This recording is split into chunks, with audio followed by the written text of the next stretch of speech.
പ്രിയപ്പെട്ടവരെ, കേരള ചരിത്രവുമായി ബന്ധപ്പെട്ട മൂന്നാമത്തെ ക്ലാസ്സാണിത്. മുമ്പ് 2 ക്ലാസ്സുകൾ നമ്മൾ പോസ്റ്റ് ചെയ്തിട്ടുണ്ട്, പ്ലേ ലിസ്റ്റിൽ ലഭ്യമാണ്, അത് കാണുക.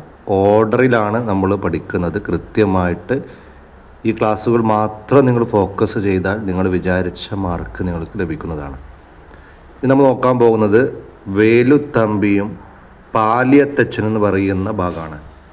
മുമ്പ് നമ്മൾ പഴശ്ശിരാജയെക്കുറിച്ചൊക്കെ മുമ്പ് നമ്മൾ പറഞ്ഞിട്ടുണ്ട് കൃത്യമായി. അതിൻ്റെ മുമ്പ് പരീക്ഷയ്ക്ക് ചോദിച്ച ചോദ്യങ്ങളൊക്കെ നമ്മൾ പറഞ്ഞതാണ്. വേലുത്തമ്പിയും പാലിയത്തച്ഛൻ എന്ന് പറയുന്ന ഭാഗത്തെക്കുറിച്ചാണ്. ബ്രിട്ടീഷ് സാമ്രാജ്യത്തിനെതിരെ തിരുവിതാംകൂർ ആദ്യകാല ചെറുത്തുനിൽപ്പ് സമരങ്ങൾ സംഘടിപ്പിച്ചത് വേലുത്തമ്പി ദളവയാണ്.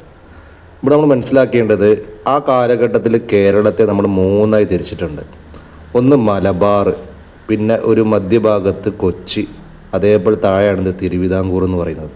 മലബാർ ബ്രിട്ടീഷുകാരുടെ നേരിട്ട കൺട്രോളിലായിരുന്നു, എന്നാൽ മറ്റു 2 പ്രദേശങ്ങൾ നാട്ടുരാജാക്കന്മാരാണ് ഭരിച്ചത്. അപ്പോൾ ഇവിടെ തിരുവിതാംകൂർ എന്ന് പറയുന്ന ഈ ഒരു സ്ഥലത്ത് ബ്രിട്ടീഷുകാർക്കെതിരെ പോരാടിയ ആളാണ് ആര്? വേലുത്തമ്പി ദളവ.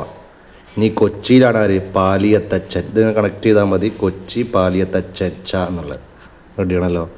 ഇനി വേലുത്തമ്പിയുടെ യഥാർത്ഥ പേര് വേലായുധൻ ചെമ്പകരാമൻ എന്നാണ് വേലുത്തമ്പിയുടെ യഥാർത്ഥ പേര് എന്ന് പറയുന്നത്. അടുത്ത് വേലുത്തമ്പിയുടെ ജന്മദേശം കൽക്കുളം. ഇതൊരു തവണ പരീക്ഷയ്ക്ക് ചോദിച്ചതാണ് കേട്ടോ. വേലുത്തമ്പിയുടെ ജന്മദേശം കൽക്കുളം. കൊല്ലത്ത് ഹജൂർ കച്ചേരി സ്ഥാപിച്ചത് വേലുത്തമ്പി ദളവ. തിരുവിതാംകൂർ സഞ്ചരിക്കുന്ന കോടതികൾ സ്ഥാപിച്ചത് വേലുത്തമ്പി ദളവ. വേമ്പനാട്ടുകായലിലെ പതിരാമണൽ ദ്വീപിലെ കൃഷിയോഗ്യമാക്കിയ ദിവാൻ വേലുത്തമ്പി ദളവ.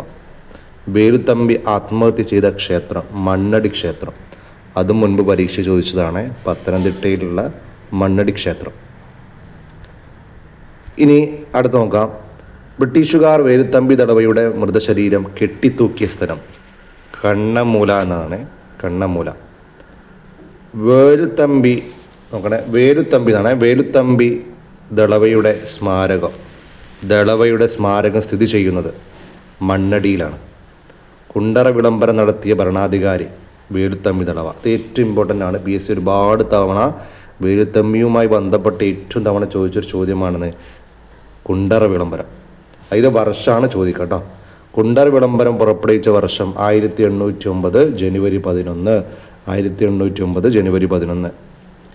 ഇനി ദക്ഷിണേന്ത്യയിലെ കൊളോണിയൽ വിരുദ്ധ സമരത്തിൻ്റെ നായികക്കല്ല് എന്നറിയപ്പെടുന്ന രേഖ കുണ്ടറ വിളംബരം. ഈ കുണ്ടറ വിളംബരത്തിന് സാക്ഷ്യം വഹിച്ച ക്ഷേത്രസന്നിധി കുണ്ടറയിലെ ഇളമ്പള്ളൂർ ക്ഷേത്രം. കുണ്ടറ വിളംബരമാനന്തരം നടന്ന യുദ്ധം കൊല്ലം യുദ്ധം.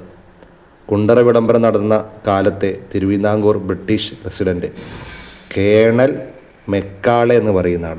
ഇതാണ് നമ്മുടെ ഇവരുമായി ബന്ധപ്പെട്ട ഏറ്റവും പ്രധാനപ്പെട്ട കാര്യങ്ങൾ എന്ന് പറഞ്ഞാൽ. ഓക്കെ, ഇത് നമുക്ക് ഇതുമായി ബന്ധപ്പെട്ട ചോദ്യങ്ങൾ നമ്മൾ പഠിക്കുക. ഇതൊക്കെ ഓർഡറിലാണ് നമ്മൾ പഠിക്കുന്നത്, ഓരോ ഘട്ടമായിട്ട്. അപ്പോൾ ഇത് കറക്റ്റ് ഫോളോ ചെയ്താൽ നിങ്ങൾക്ക് കൃത്യമായിട്ട് മാർക്ക് സ്കോർ ചെയ്യാൻ പറ്റും.